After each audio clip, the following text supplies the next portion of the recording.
Setiap yang bernyawa akan mengalami kematian, termasuk manusia. Ketika semua makhluk hidup dimatikan, Allah Subhanahu wa Ta'ala akan membangkitkan kembali. Kemudian, setiap hamba akan diberi kitab tentang amalan yang telah ia kerjakan di dunia. Manusia yang baik amalnya akan mendapat catatan amal dari sebelah kanan. Sedangkan manusia yang jelek amalannya akan menerima catatan amal dari belakang dan sebelah kiri. Hal ini sebagaimana dijelaskan di dalam Al-Quran. Adapun orang yang diberikan kitabnya dari sebelah kanannya, maka ia akan diperiksa dengan pemeriksaan yang mudah. Dan ia akan kembali kepada kaumnya yang sama-sama beriman dengan gembira. Adapun orang yang diberikan kitabnya dari belakang, maka ia akan berteriak, "Celakalah aku," dan ia akan masuk ke dalam api yang menyala-nyala alias neraka. Al-Quran Surah Al-Insyiqaq ayat 7 hingga 12. Setelah mendapat catatan saatnya amal manusia ditimbang, Allah Subhanahu wa Ta'ala akan memasang timbangan yang tepat, sehingga tidak seorang pun yang akan dirugikan. Perihal timbangan amal sebagaimana dalam firman Allah Subhanahu wa Ta'ala, "Kami akan memasang timbangan yang tepat pada hari kiamat, maka tiadalah dirugikan seseorang barang sedikit pun. Dan jika amalan itu hanya seberat biji sawi pun, pasti kami mendatangkan pahalanya. Dan cukuplah kami sebagai pembuat perhitungan." Al-Quran Surah Al-Anbiya ayat 47.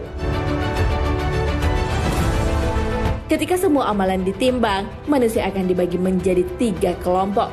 Kelompok pertama ialah mereka yang timbangan kebaikan lebih berat dari timbangan keburukannya.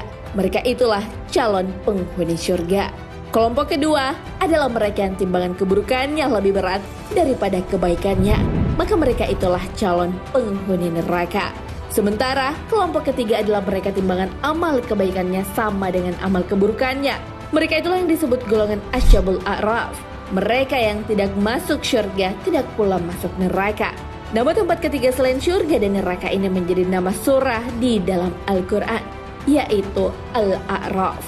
Allah Ta'ala dalam surah Al-A'raf menjelaskan nasib golongan ketiga. Dan di antara keduanya penghuni surga dan neraka ada batas. Dan di atas A'raf itu ada orang-orang yang mengenal masing-masing dari 2 golongan itu dengan tanda-tanda mereka.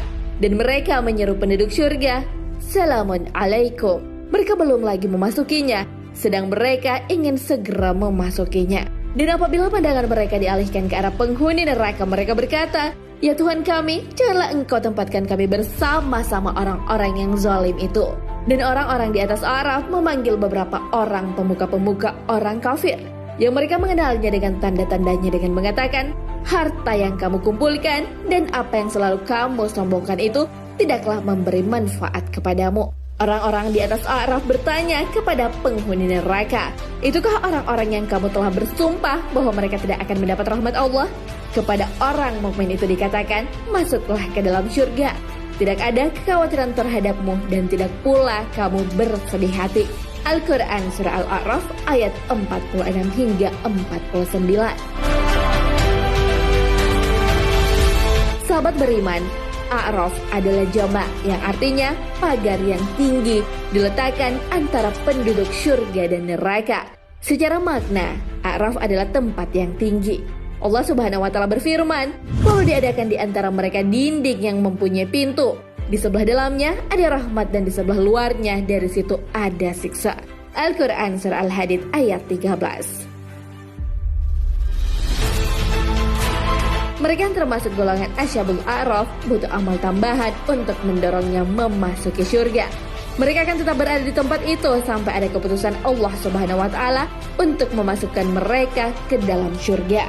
Diriwayatkan Syekh Muhammad Nasiruddin Al-Albani menjelaskan manusia yang masuk dalam golongan Ashabul A'raf bahwa Nabi Shallallahu Alaihi Wasallam bersabda, "Kaum yang mati berperang di jalan Allah dalam keadaan bermaksiat kepada orang tuanya. Maksiat kepada orang tua menjadikan ia terhalang dari surga. Jihadnya di jalan Allah menjadikan ia terhalang untuk masuk ke neraka." Hadis riwayat Tabrani. Sahabat beriman, agar kita tidak terkatung-katung di antara surga dan neraka, perbanyaklah timbangan kebaikan kita. Kalimat zikir seperti tahlil, tasbih, tahmid, takbir, dan istighfar merupakan amalan yang dapat menambah timbangan kebaikan. Dari Abu Malik Al-Asy'ari radhiyallahu anhu, Rasulullah shallallahu alaihi wasallam bersabda, bersuci itu adalah separuh keimanan. Bacaan alhamdulillah itu adalah memenuhi beratnya timbangan di akhirat. Sedang subhanallah dan alhamdulillah itu memenuhi apa yang ada di antara langit dan bumi. Hadis riwayat Muslim.